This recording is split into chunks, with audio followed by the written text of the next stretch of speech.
नमस्कार, बात आज की चैनल में आपका स्वागत है। मैं हूं पारुल शर्मा और पेश है आज की सच्ची बात पक्की बात।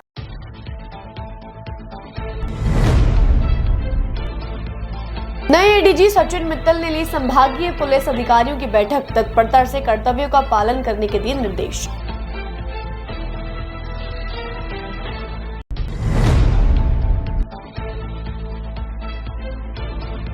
एमडीएस यूनिवर्सिटी में छात्र संगठन ने किया प्रदर्शन, ममता बनर्जी की सरकार बर्खास्त करने की उठाई मांग।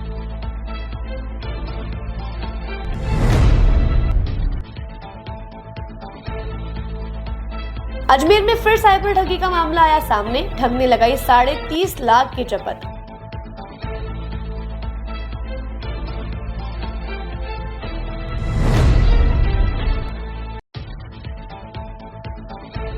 प्रधानमंत्री विश्वकर्मा योजना की जानकारी देने के लिए हुआ जागरूकता कार्यक्रम, 18 लघु उद्योग व्यवसायियों को किया गया आमंत्रित।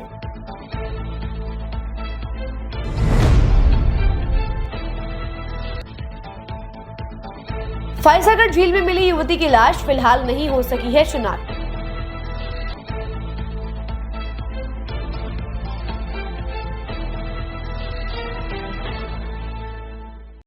यार, बच्चे के लिए ऐसा स्कूल तलाश रहा हूँ जहाँ बच्चा स्टडी करे और साथ में उसे सभी स्पोर्ट्स फैसिलिटीज भी मिले। अपने बच्चे के लिए सतगुरु इंटरनेशनल स्कूल चुनो। स्टडी के साथ साथ यहाँ इवनिंग में नेशनल लेवल के कोचेज द्वारा swimming, badminton, lawn tennis, table tennis, basketball जैसे स्पोर्ट्स की ट्रेनिंग दी जाती है। अरे वाह! सतगुरु इंटरनेशनल स्कूल, पृथ्वीराज नगर, ऑपोजिट ए ब्लॉक, पंचशील, अजमेर।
सर्किट, मामू नहीं बनने का, रेडीनेट फाइबर लगाने का, इंटरनेट बोले तो रेडीनेट फाइबर नेट। डिटेल्स के लिए 7412001234 पे कॉल लगाने का। सही है भाई। इंटरनेट बोले तो रेडीनेट फाइबर। मरीज का आधा दर्द तभी खत्म हो जाता है जब डॉक्टर भरोसा दिलाते हैं कि आप ठीक हो जाएंगे, और इस भरोसे का दूसरा नाम है Bharat hospital. Highest standard of care and specialised consultation के साथ best OPD, surgery and diagnosis services. Bharat hospital, near shopping centre, Shastri Nagar, Ajmer. अब शुरू करते हैं बातों का बेहतरीन सफर। अजमेर के पुलिस लाइन सभागार में आज नए एडीजी सचिन मित्तल के द्वारा संभाग के सभी पुलिस अधिकारियों की महत्वपूर्ण मीटिंग ली गई।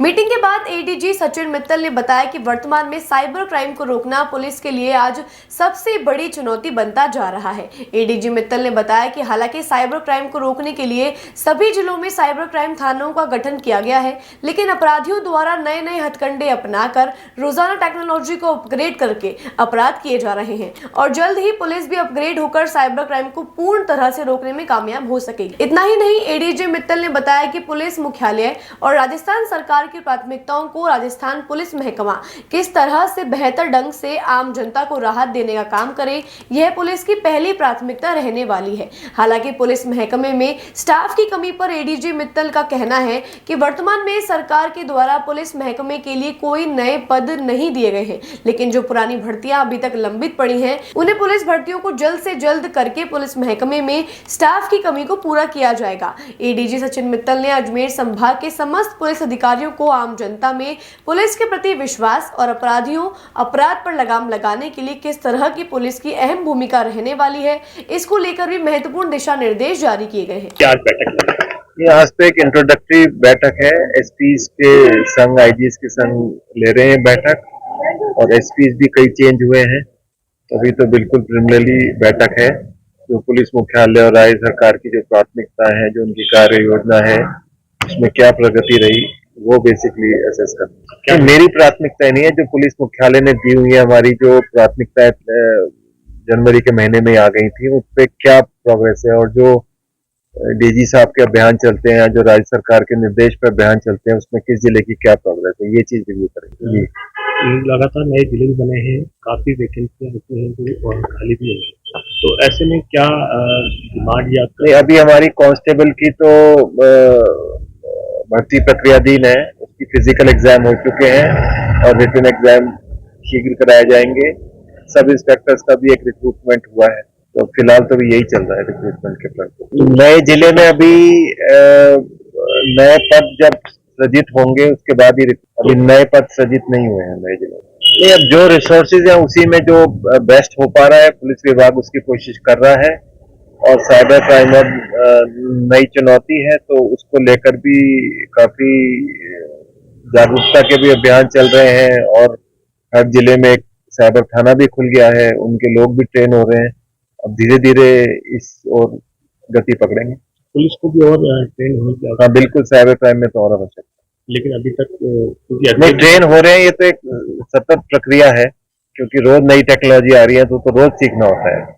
ऐसा नहीं होता कि भाई आज सीख लिया और खत्म हो गया, वो तो कल फिर और नई चीज आ जाएगी, उसको सीखना है, वो तो एक कंटिन्यूअस प्रोसेस। लेकिन देखिए, स्टाफ की कमी तो हमेशा रहती है और हमेशा रहेगी, क्योंकि जो भी रिसोर्सेज है उसमें से जो बेस्ट हो पाए वही हमारे करने का प्रयास। अजमेर रेंज में आपको जिम्मेदारी दी है, काफी ऐसे जिले हैं जहाँ पर मतलब 2 जिले हैं, 4 जिले अजमेर रेंज में नए बने। स्टाफ जैसे पद सैंक्शन होंगे उसकी भर्ती निकाली जाएगी।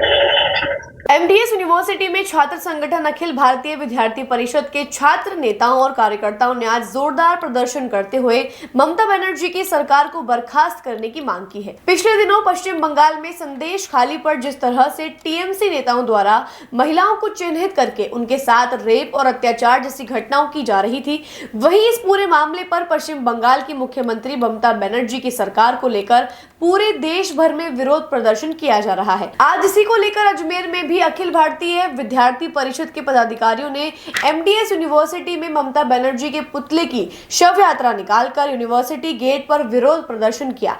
वहीं विरोध प्रदर्शन के बाद ममता बनर्जी के पुतले को आग के हवाले करते हुए जमकर नारेबाजी भी की। साथ ही ABVP छात्र संगठन के कार्यकर्ताओं ने चेतावनी दी है कि अगर इस मामले पर भी केंद्र सरकार ने अभी भी कोई ठोस कदम नहीं उठाया तो जल्द ही ABVP के द्वारा देशव्यापी आंदोलन किया जा सकता है।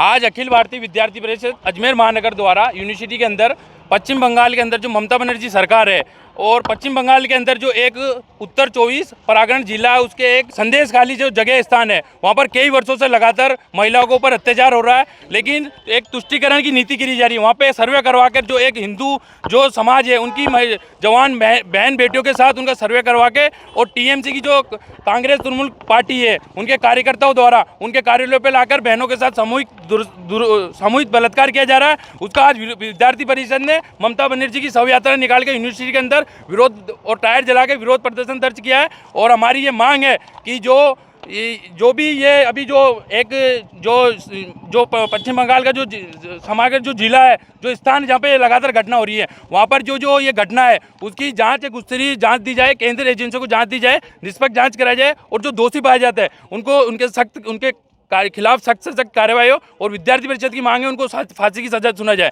और वहाँ पर जो प्रशासन और जो न्याय व्यवस्था संस्था है उनके वहाँ एक मोबाइल नंबर एक ऐसा जारी किया जाए ताकि जो भी वहाँ पर घटना हो रही है वहाँ के जो है वो जो निर्भय बिना डरे वो घटना को किसी वहाँ पर पहुँचा सके। और हमारी ये मांग है जो भी वहाँ पर प्रताड़ित हो रही वहाँ जो केंद्र एजेंसी है, डिफेंस एजेंसियाँ वहाँ पर बलों को वहाँ पर नियुक्त किया जाए ताकि जो वहाँ का डर का माहौल है वहाँ पर कई महिलाएं बहनें जो पलायन कर रही है और कई बहनें जो साथ से वो प्रदर्शन कर रही है, विद्यार्थी परिषद उनके साथ खड़ी है हर परिस्थिति के अंदर। और हमारी मांग है उनके साथ सख्त से सख्त खिलाफ कार्रवाई हो और उनको फांसी की जाए। अगर हमारी मांग आज हमने MDS यूनिवर्सिटी के अंदर ममता बनर्जी की शव यात्रा निकालकर और पुतला टायर जला कर पुतला फूका है और विरोध प्रदर्शन दर्ज कराया गया है।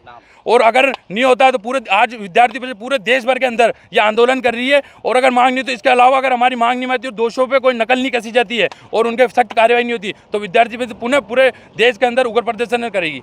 अजमेर से एक और साइबर धोखाधड़ी का मामला सामने आया है जहां पुष्कर रोड निवासी ब्रज मोहन अग्रवाल के साथ ऑनलाइन शेयर ट्रेडिंग के नाम पर एक लिंक के जरिए 50,000 रुपए का रजिस्ट्रेशन करवाया गया और 30 लाख रुपए का इन्वेस्टमेंट के जरिए करीब 30,50,000 रुपए की धोखाधड़ी की वारदात को अंजाम दिया गया। आपको बता दें कि आज ADG सचिन मित्तल द्वारा साइबर क्राइम को रोकने के लिए एक मीटिंग का आयोजन किया गया था। बावजूद इसके इन पर रोक नहीं लग पा रही है। पुलिस महकमा पूर्ण रूप से सतर्क है परंतु साइबर ठग रोज नए तरीके से धोखाधड़ी की वारदातों को अंजाम दे रहे हैं। ये कल मुकदमा दर्ज करवाया है ब्रजमोहन अग्रवाल है जो कि जोगराज कॉलोनी रामकुंड मंदिर के सामने पुष्कर रोड अजमेर के रहने वाले हैं। इन्होंने कोई ऑनलाइन शेयर ट्रेडिंग के नाम पे कोई वेबसाइट सर्च की थी तो उनके पास कोई लिंक आया। लिंक के बाद के अंदर इन्होंने उस पर रजिस्ट्रेशन करवाया। रजिस्ट्रेशन में 50,000 रुपए फीस दिए इन्होंने रजिस्ट्रेशन के। देन उसके बाद में शेयर ट्रेडिंग के नाम पर इन्होंने करीब 30 लाख रुपए के आसपास वहाँ पे इन्वेस्ट कर दिया और इन्होंने मुकदमा दर्ज कराया कि मेरे साथ ठगी हुई है। इस पर अनुसंधान किया जा रहा है। अभी जो अनुसंधान में जो भी चीज आएगी वो हम आपको। आज कचहरी रोड स्थित रेलवे अधिकारी क्लब में प्रधानमंत्री विश्वकर्मा योजना से लोगों को अवगत कराने हेतु एक जागरूकता कार्यक्रम का आयोजन हुआ जिसमें 18 लघु उद्योग व्यवसायियों को इस योजना में भाग लेने के लिए प्रेरित किया गया। MSME कार्यालय जयपुर के सहायक निदेशक गिरीश कुमार ने इस योजना के बारे में जानकारी देते हुए बताया कि प्रधानमंत्री विश्वकर्मा योजना केंद्र सरकार की एक महत्वपूर्ण योजना है जिसमें परंपरागत व्यवसायों से जुड़े 18 श्रेणियों के कारीगरों एवं शिल्पकारों को विश्वकर्मा के रूप में मान्यता देकर उनके पारंपरिक उत्पादों और सेवाओं को बढ़ाने में सहायता प्रदान करने की परिकल्पना की गई है। इन 18 व्यवसायों से संबंधित प्रत्येक परिवार से एक व्यक्ति को 15,000 रुपए का टूल किट निःशुल्क दिया जाएगा। इसके अलावा 3 से 5 दिन का उच्च कोटि प्रशिक्षण भी दिया जाएगा जिसका उन्हें वेतन भी प्राप्त होगा। उन्होंने बताया कि प्रशिक्षण के पश्चात सस्ती दरों पे 1 लाख रुपए का ऋण भी दिया जाएगा जिसको चुकाने के बाद 2 लाख रुपए का ऋण और दिया जाएगा। ऐसे कुल 3 लाख रुपए का ऋण सरकार देगी जिसका उपयोग लघु उद्योग स्थापित करने में किया जा सकेगा। आपको बता दें कि इस योजना की अधिक जानकारी आप msme.gov.in से ले सकते हैं। भारत सरकार एवं जिला उद्योग एवं वाणिज्य केंद्र अजमेर के संयुक्त तत्वाधान में आयोजित आज एक दिवसीय PM विश्वकर्मा योजना पर जागरूकता कार्यक्रम में हमने अजमेर जिले में PM विश्वकर्मा स्कीम में भाग लेने के लिए अधिक से अधिक लोगों को प्रेरित किया। इस योजना के तहत जो हमारे कामगार हैं और आर्टिजन हैं, जो परंपरागत रूप से इस तरह के कार्य कर रहे हैं, जैसे लोहार हैं, सुथार हैं, बढ़ई हैं, दर्जी हैं, मोची हैं, इस तरह के 18 ट्रेड्स में प्रत्येक परिवार से एक व्यक्ति को पीएम विश्वकर्मा कार्ड बनाया जा रहा है और उनको कार्ड बनने पर 15,000 रुपये की टूल किट निःशुल्क प्रदान की जाएगी और 3 से 5 दिन की ट्रेनिंग होगी जो भी निःशुल्क प्रदान की जाएगी। उसमें स्टाइपेंड भी दिया जाएगा और उसमें उच्च दक्षता का उसमें उनको प्रशिक्षण दिया जाएगा। उस प्रशिक्षण के पश्चात अगर वो लोन लेना चाहते हैं तो 1 लाख रुपए का ऋण आसान किस्तों पे उनको मिलेगा और वो ऋण चुकाने के पश्चात उनको 2 लाख रुपए का ऋण और आसान किस्तों पे दोबारा दिया जाएगा। इन 3 लाख रुपए के ऋण के द्वारा वो अपने कामगार और आर्टिजन एक अपना लघु उद्योग स्थापित कर सकते हैं और अपने आप को आर्टिजन से एक उद्यमी के रूप में विकसित करते हैं। इसी अवधारणा के साथ पीएम विश्वकर्मा योजना अजमेर में कार्यरत है। पूरे राष्ट्र में इसमें ज़्यादा से ज़्यादा रजिस्ट्रेशन हो रहे हैं। धन्यवाद। मिनिस्ट्री ऑफ एमएसएमई की वेबसाइट है msme.gov.in। इसमें पीएम विश्वकर्मा की पूरी जानकारी उपलब्ध है और आप अपने नज़दीकी कंप्यूटर सर्विस सेंटर के पास जाकर भी इसमें रजिस्ट्रेशन करा सकते हैं, जिसके लिए आपको सिर्फ अपना आधार कार्ड की आवश्यकता होगी और उससे आप अपना रजिस्ट्रेशन करा के आप पीएम विश्वकर्मा में योजना का लाभ उठा सकते हैं। देखिए, इसमें त्रिस्तरीय रजिस्ट्रेशन होता है। जैसे ही कोई व्यक्ति कंप्यूटर सर्विस सेंटर पे इसका रजिस्ट्रेशन कराता है, उसके बाद ये नज़दीकी सरपंच उनके पास ये ऑनलाइन पहुंच जाता है और वो पोर्टल पे ऑनलाइन इसको चेक करके कि वो रजिस्ट्रेशन वाले व्यक्ति ने अब सही जानकारी दी है, उस स्तर पे उसको आगे फॉरवर्ड करते हैं। उसके बाद ये जिला लघु उद्योग केंद्र पर एक समिति बनी हुई है जहाँ इस तरह का इनका रजिस्ट्रेशन को वापस से चेक किया जाता है और आगे उसको स्टेट लेवल कमेटी के ऊपर चला जाता है, जहाँ स्टेट लेवल कमेटी पे द्वारा इसको आगे फॉरवर्ड कर दिया जाता है तो उनको उनका पीएम विश्वकर्मा आर्टिजन कार्ड बन जाता है। आर्टिजन कार्ड बनने के बाद उनको जो पीएम विश्वकर्मा की ट्रेनिंग के लिए कॉल आता है और मेल आता है और उसमें उनको ट्रेनिंग में बुलाया जाता है। वहाँ उनको उसकी उच्च दक्षता प्रशिक्षण दिया जाता है और बैंक से लोन लेने के बारे में भी पूरी जानकारी दी जाती है। इस तरह से वो और एक 15,000 रुपए का टूल किट का कूपन उनको ट्रेनिंग में प्रदान किया जाता है। अजमेर के फायसागर झील में एक 18 से 20 वर्षीय युवती की लाश मिलने का मामला सामने आया है। आज सुबह गंज थाना पुलिस को जब शव की सूचना प्राप्त हुई तो पुलिस तुरंत मौके पर पहुंची और गोताखोरों की मदद से शव को झील से निकलवाया गया। पुलिस ने जानकारी देते हुए बताया कि फिलहाल शव की पहचान नहीं हुई है और शिनाख्तगी के प्रयास जारी हैं। आपको बता दें कि युवती ने सलवार कमीज के ऊपर लाल रंग का स्वेटर पहना हुआ था। फिलहाल शव को जिला अस्पताल की मोर्चरी में रखवा दिया गया है। सुबह सूचना मिली थी कि फायसागर झील जो है उसमें कोई डेड बॉडी है। शीतला पर मौके पर पहुंचे तो डेड बॉडी जो है वो अंदर डूबी अवस्था में थी, उसके पैर नजर आ रहे थे। तो डेड बॉडी को गोताखोरों की मदद से बाहर निकलवाया है और जो लड़की है वो 18 से 20 साल की लड़की है जो डेड बॉडी है, उसको भी मोर्चरी में रखवा दिया है। आइडेंटिफिकेशन के प्रयास किए जा रहे हैं। आइडेंटिफिकेशन होने के पश्चात जो भी आगे कार्रवाई होगी सुनिश्चित करें। चल रही है, टीम लगी हुई है। आस पड़ोसियों को बता रहे हैं, सोशल मीडिया पर भी फोटोज वगैरह शेयर किए हैं। जो भी चीज है तो जैसे भी सामने आएगी फिर आगे हम सर क्या उम्र होगी करीब? 18 से 20 साल के आसपास। सर पहनावे की बात करें तो पहनावा किस तरीके का? सलवार सूट, एक लाल कलर का उसने स्वेटर पहना।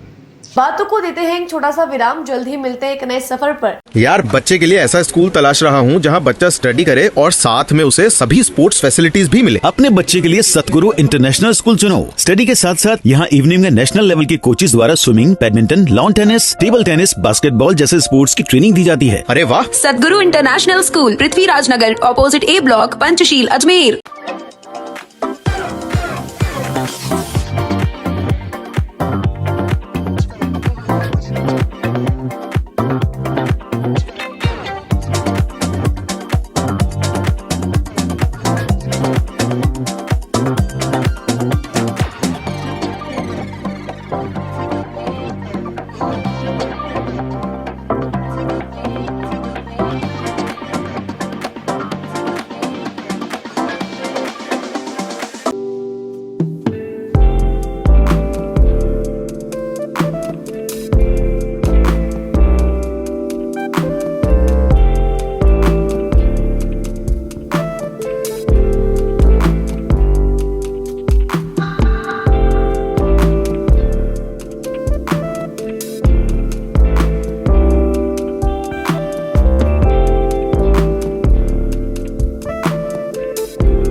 सर्किट, मामू नहीं बनने का, रेडीनेट फाइबर लगाने का, इंटरनेट बोले तो रेडीनेट फाइबर नेट। डिटेल्स के लिए 7412001234 पे कॉल लगाने का। सही है भाई।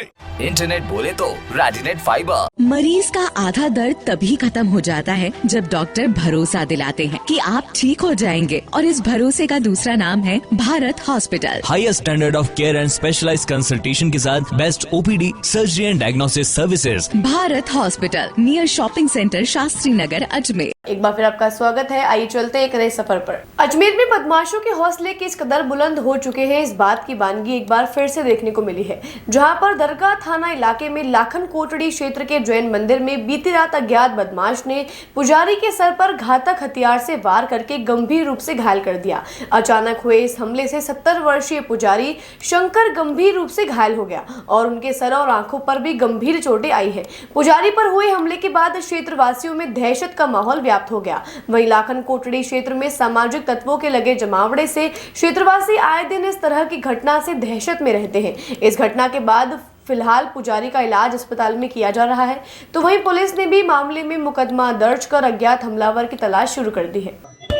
जब क्या हुआ था पूरा घटना? कल रात को 8:15 और 8:45 के बीच में ये अपनी आरती वगैरह करके मंदिर का पट मंगल कर रहे थे, तो अचानक किसी ने इनके गेट पर खटखटाया कि इन्होंने गेट खोला दिया, पानी पिला दो। तो ये पानी पिलाने के लिए पीछे गए मटकी वगैरह के पास, तो अचानक इनके पीछे से किसी ने कोई वार कर दिया। पता नहीं किससे मारा, पत्थर से मारा, सरिये से मारा।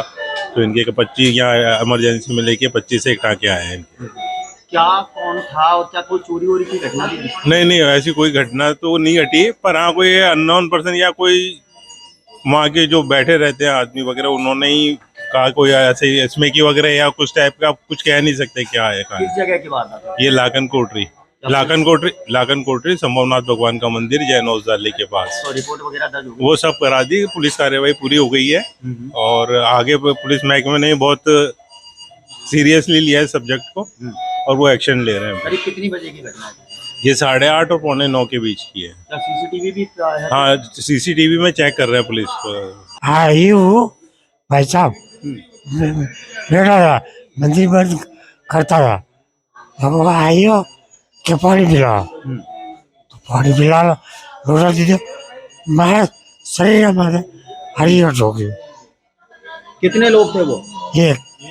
जानते हो उसको? कौन था, क्या था? हाँ, मैं जानता भी उस देखता। धीरे से पीछे जो उतर गया, पीछे क्या था जिससे उसने हमला किया था?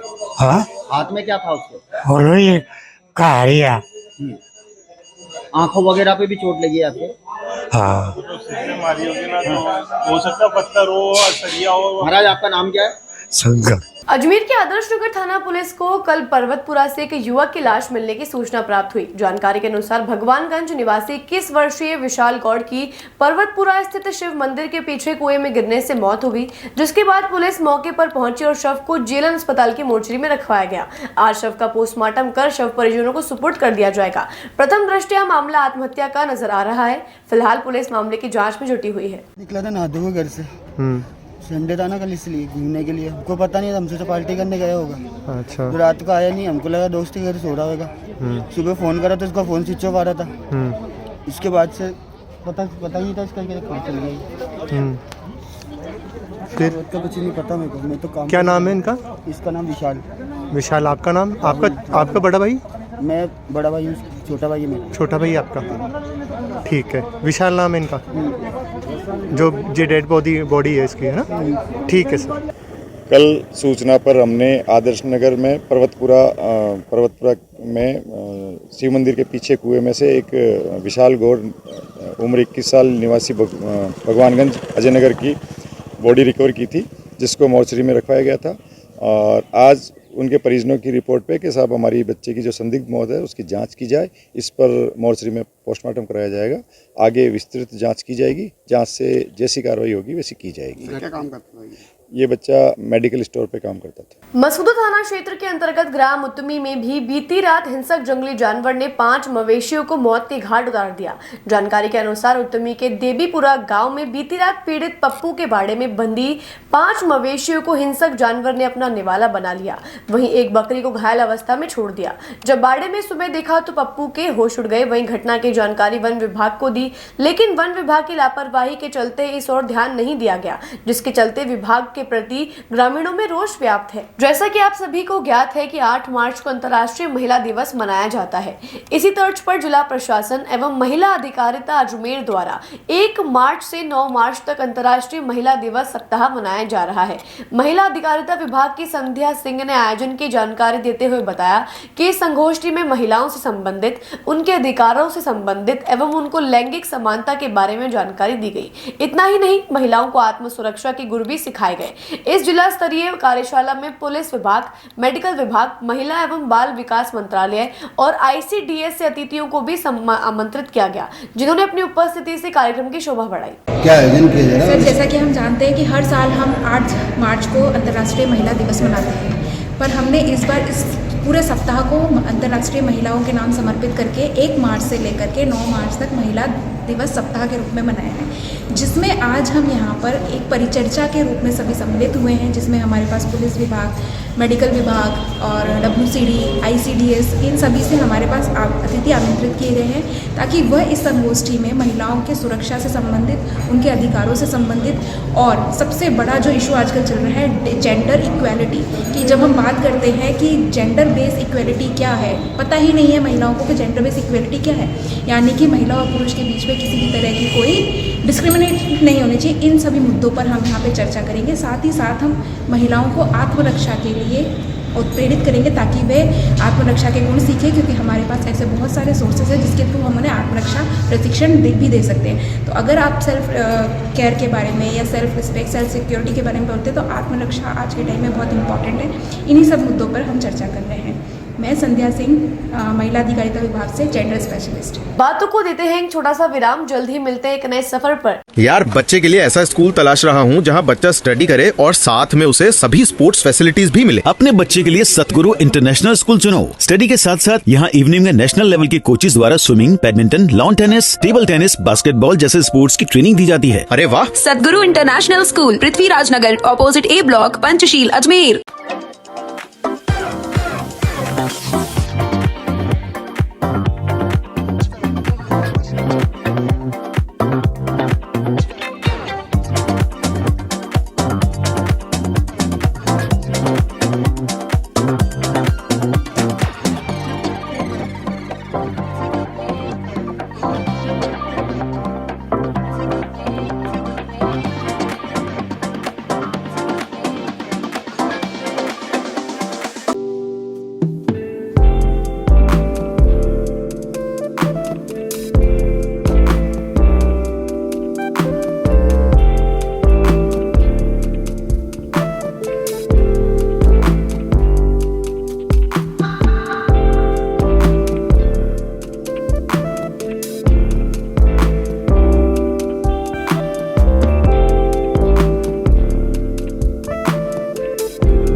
ए सर्किट मामू नहीं बनने का, रेडीनेट फाइबर लगाने का, इंटरनेट बोले तो रेडीनेट फाइबर नेट। डिटेल्स के लिए 7412001234 पे कॉल लगाने का। सही है भाई।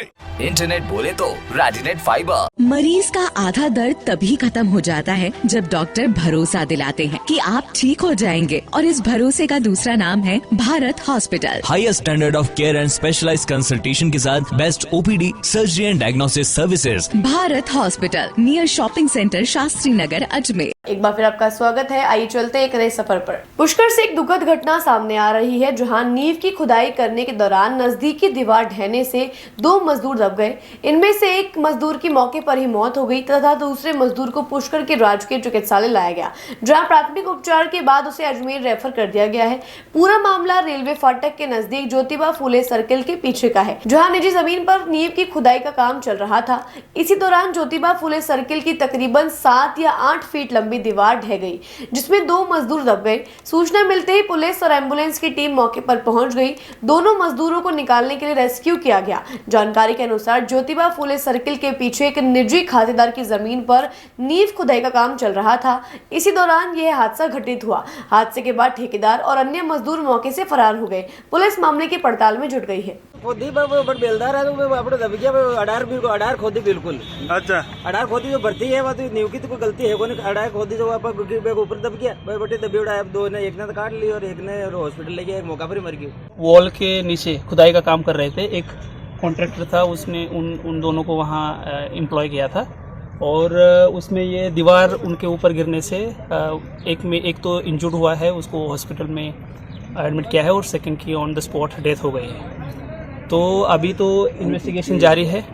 अभी जो इनको एम्प्लॉय करके गया था वो भाग गया है, उसकी तलाश जारी है। उसके बाद वहाँ एक ट्रैक्टर मिला है। उसके बाद जो डॉक्यूमेंटेशन प्रोसेस है वो जो हॉस्पिटल में वो चीज़ें चल रही है मेडिकल की। अभी तो पूरा मामला अभी थोड़े इन्वेस्टिगेशन के बाद ही पता चला कि वो उनकी डेथ कैसे हो गई। मैं यहाँ पे सुबह को आया था पुष्कर अपने होटल पे, तो यहाँ पे चाय वाले ने मेरे को फ़ोन करा कि अध्यक्ष जी कहाँ पे हो आप, आपकी पीछे की दीवार गिर गई है, कोई जेसीबी चला रहा है पीछे। तो मैं फौरन तुरंत यहाँ पे आया, मुझे मालूम पड़ी, मैं अंदर गया तो वहाँ पे मैंने देखा कि 2 आदमी दबे हुए थे, लोग उनको निकालने की कोशिश कर रहे थे। तो मैंने यहाँ पे पूछा क्या बात हुई, कि यहाँ पे हम लोग नींव खोद रहे हैं जेसीबी से। जेसीबी वहीं पे खड़ी थी, ट्रैक्टर खड़ा था, पत्थर डले हुए थे और एक आदमी आधा बाहर था और वो चिल्ला रहा था। तो लोगों ने एक को तो बाहर निकाल लिया। मैंने पुलिस को फ़ोन करा कि आप तुरंत आइए, एम्बुलेंस भेजिए, यहाँ पे 2 आदमी नीचे दब गए हैं। पुलिस 5 मिनट के अंदर पुलिस आ गई, एम्बुलेंस आ गई, एक को अजमेर ले गए तत्काल। और उसके बाद में जो मतलब दूसरा जो घायल हुआ है वो आपके सामने उसको हॉस्पिटल ले गए हैं। ये वार्तालाप हुई है। अजमेर के जिला कलेक्ट्रेट पर आज एसआई भर्ती परीक्षा को रद्द करने की मांग को लेकर सैकड़ों बेरोजगार युवाओं ने जोरदार प्रदर्शन किया। प्रदर्शनकारियों ने बताया कि पूर्ववर्ती कांग्रेस की सरकार ने सरकारी भर्तियों में जिस तरह से धांधलेबाजी करते हुए अपने चहेतों को नौकरियां देने का काम किया था, जिसके कारण योग्य युवा बेरोजगारी का दंश झेल रहे हैं। लेकिन अब वर्तमान में भाजपा सरकार ने कांग्रेस सरकार द्वारा की गई भर्तियों पर सवाल खड़े करते हुए कई भर्ती परीक्षा की जांच एसओजी को सौंप दी है। एसओजी की जांच में अब तक कांग्रेस सरकार द्वारा निकाली गई नौकरियों के दौरान की गई धांधलेबाजी का लगातार खुलासा हो रहा है। यही वजह है कि आज कांग्रेस सरकार द्वारा एसआई भर्ती प्रकरण में जिस तरह से एक के बाद एक मामले सामने आ रहे हैं, उसको लेकर बेरोजगार युवाओं के द्वारा जिला कलेक्ट्रेट पर प्रदर्शन करके जिला कलेक्टर को मुख्यमंत्री भजनलाल शर्मा के नाम से ज्ञापन सौंपा गया। ज्ञापन में उन्होंने एसआई भर्ती परीक्षा को जल्द से जल्द रद्द करने की मांग की है। देखिए, कांग्रेस सरकार के अंदर 2020 के अंदर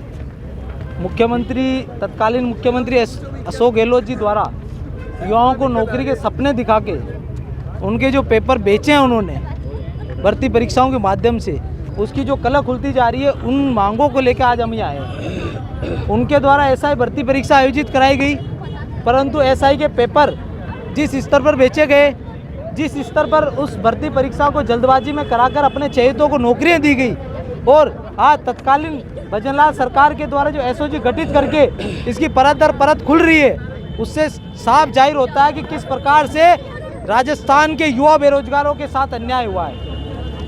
इस भर्ती परीक्षा एसआई भर्ती परीक्षा को रद्द करके पुनः नए सिरे से जो नए पद है, खाली पद चल रहे हैं, उनको समायोजित करते हुए नई भर्ती परीक्षा आयोजित की जाए तथा जो सीएटी की परीक्षा अभी तक आयोजित नहीं हो रही उसको करवाई जाए।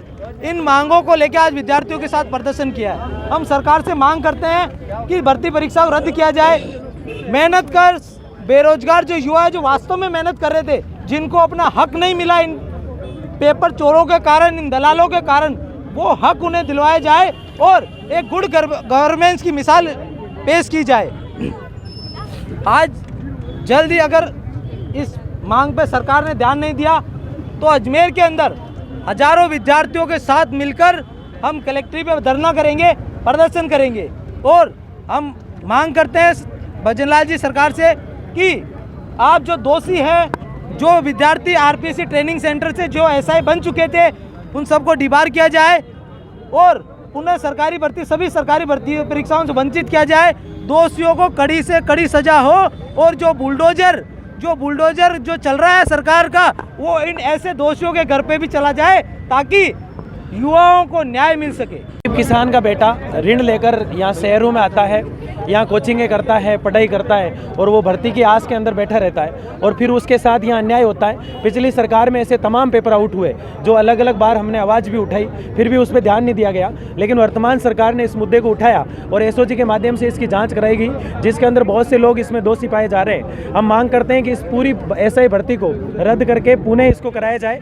इसमें जो भी लोग जिन लोगों ने चीट किया है उनको तुरंत रूप से अरेस्ट किया जाए, नहीं तो अजमेर से इस एक बहुत बड़े प्रोटेस्ट की शुरुआत होने जा रही है। अगर सरकार इसका संज्ञान ले लेती है तो गरीब किसान का, वो मजदूर का बेटा जो यहाँ तैयारी करने आता है, उसका भला हो जाएगा। जिला पुलिस अधीक्षक देवेंद्र बिश्नोई के निर्देशन में कृष्णगंज थाना पुलिस अधिकारी ने बताया कि दिनांक 17 फरवरी 2024 को प्रियंका उतवानी ने रिपोर्ट पेश कर बताया कि उनके वैशाली नगर स्थित जिम के सदस्य और ट्रेनर्स में कहासुनी होने पर लड़ाई हो गई थी, जिसमें करीब 40 से 50 लोगों ने जिम के बाहर ट्रेनर्स के साथ लाठी सरियों से मारपीट की और जिम को क्षति पहुंचाने की कोशिश की। उक्त प्रकरण में आज कृष्णगंज थाना पुलिस ने कार्यवाही करते हुए 3 आरोपी हर्षवर्धन, आशिक खान व कीर्ति ध्वज को गिरफ्तार कर लिया है। उक्त कार्यवाही में पुलिस टीम के सहायक उप निरीक्षक मंगाराम व कांस्टेबल रत्न सिंह, अनिल और दुर्गेश शामिल रहे। जिला अस्पताल के शिशु रोग विभाग में एक 13 माह के नवजात के पेट में 14 हफ्ते का भ्रूण पाया गया। चिकित्सकों ने 4 घंटे के जटिल ऑपरेशन के बाद शिशु के पेट से भ्रूण निकालने में सफलता हासिल की है। 450 ग्राम भ्रूण को निकालने के बाद शिशु पूरी तरह से स्वस्थ है। दुनिया में इस तरह के कई मामले आ चुके हैं। मेडिकल भाषा में इनको फीटस इन फिटू कहते हैं। पीडियाट्रिक सर्जन एवं विभागाध्यक्ष डॉक्टर गरिमा अरोड़ा ने बताया कि अजमेर की रहने वाली एक महिला की सोनोग्राफी में उसके गर्भ में पल रहे शिशु के पेट में गांठ पाई गई थी। महिला को प्रसव के बाद आने की सलाह दी गई। प्रसव के 2 दिन बाद माता पिता नवजात शिशु को लेकर अस्पताल आए थे, जहां नवजात की सोनोग्राफी और सिटी स्कैन करवाया गया। नवजात के पेट में गांठ को देखकर लग रहा था कि वह भ्रूण है। उन्होंने बताया कि मेडिकल भाषा में इसको फीटस इन फेटू कहते हैं। पैरासिटिक जुड़वा बच्चे की यह वैरायटी है। गर्भ में ब्लड की सप्लाई दोनों में से एक को होती है, लेकिन दूसरे तक ब्लड की सप्लाई नहीं होने से उनकी ग्रोथ रुक जाती है। पीडियाट्रिक सर्जन डॉक्टर गरिमा अरोड़ा ने बताया कि भ्रूण में रीढ़ की हड्डी, पसलियां थी। दिखने में यह सामान्य भ्रूण की तरह ही था। डॉक्टर अरोड़ा ने बताया कि यह भ्रूण 12 से 14 हफ्ते का था, जिसका वजन करीब 450 ग्राम था। दुनिया में ऐसे करीब 200 मामले ही सामने आए हैं। उन्होंने बताया कि माता पिता नवजात शिशु के ऑपरेशन को लेकर निर्णय नहीं ले पा रहे थे और वह अपने नवजात शिशु को लेकर घर चले गए। हालांकि उन्हें अच्छे से समझाया गया, जिसके करीब 1.25 महीने बाद वे वापस लौटे और बच्चे का ऑपरेशन करवाने के लिए राजी हुए। परिवार के तैयार होने के बाद डॉक्टर्स ने ऑपरेशन से पहले पुराने केस और रिसर्च वर्क के अध्ययन के अलावा विशेषज्ञों से भी राय ली और इस जटिल ऑपरेशन के लिए चिकित्सकों की टीम गठित की। इसमें सहायक आचार्य doctor Dinesh Barolia, doctor Rohit Jain, doctor Diksha Nama और अन्य चिकित्सकों का काफी सहयोग रहा। 4 घंटे के जटिल ऑपरेशन के बाद सफलता मिली और बच्चे के पेट से भ्रूण को बाहर निकाला गया। इसको फीटस इन फीटो बोलते हैं हम लोग डॉक्टर भाषा में। तो एक्चुअली में ये गांठ की फॉर्म में प्रेजेंट करता है। बच्चे के पेट में गांठ के फॉर्म में, ये तो एंटीनेटली डायग्नोज हो गया था, मतलब मदर के ही गर्भ में पता चला था कि उनके जो बच्चा है पेट में उसके अंदर एक गांठ है जी। वो उसको फर्दर इन्वेस्टिगेट करके बाद में पैदा होने के बाद में जब देखा, हम लोगों ने भी इन्वेस्टिगेट कराया तो पता चला कि वो एक फीटस इन फीटू जी नाम का एक एंटिटी होती है, एक तरह के पैरासिटिक ट्विंस हम इनको मानते हैं जी। होता जुड़वा तरह के बच्चे होते हैं जो बाकायदा डेवलप होने से रह जाते हैं। तो उनमें से एक बच्चा उतना डेवलप नहीं होता, उसकी खून की सप्लाई कहीं भी रुक जाती है तो उसकी ग्रोथ नहीं होती बराबर, तो उसको हम फीटस इन फीटू बोलते हैं इस कंडीशन में। ये एक्चुअली में तो कोई बहुत ज़्यादा केसेस रिपोर्टेड नहीं है इसके पूरी दुनिया में, बहुत रेयर होता है, 200-250 कुछ केस होंगे रिपोर्टेड पूरी दुनिया के अंदर जी। और अजमेर संभाग में तो मेरी दृष्टि में ये पहला ही केस है।